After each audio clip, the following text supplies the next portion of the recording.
Hello everyone, welcome back to Learn Web Coding. My name is Durgesh Sahani. In this series, we will build an e-commerce admin panel using Laravel, Inertia, React and MySQL. This series is related to the Laravel REST API and React series, but the architecture is different. Here Laravel owns the routes, authentication, validation and redirects. React still handles the page UI, but it lives inside the Laravel application.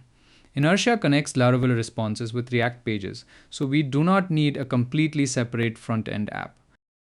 In the REST API approach, React sends requests to Laravel API routes, Laravel returns JSON, and React updates the screen. In this Inertia approach, the browser hits a Laravel route, the controller returns an Inertia page, React receives props, and MySQL stores the data behind the application.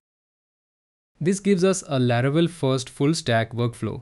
We still write modern React pages, but we keep routing, validation, authentication, and redirects in Laravel. The project is an e-commerce admin panel. We will build login, dashboard, categories, products, image upload, validation messages, flash messages, and final polish. Laravel will handle controllers, database queries, file upload, and page responses. React will handle forms, tables, buttons, and page interaction. MySQL will store users, categories, products, and timestamps.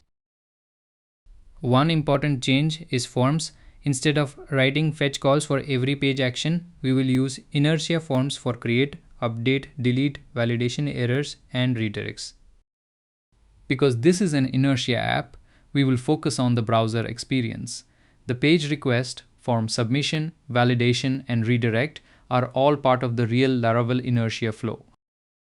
The roadmap is simple: setup, database design, authentication and layout, category CRUD, product CRUD with image upload, dashboard data, and final polish. This series is for learners who know basic PHP, HTML, CSS, and JavaScript and want to upgrade into a modern Laravel stack. As you watch, keep asking which part belongs to Laravel, which part belongs to React, what inertia passes between them, and where MySQL stores the final data. In the next episode, we will create the Laravel Inertia React project, connect MySQL, open the app in the browser, and understand the starter folder structure. Thanks for watching. If you like this video, share it with other developers. If you have any questions, write them in the comments and subscribe to Learn Web Coding for future updates.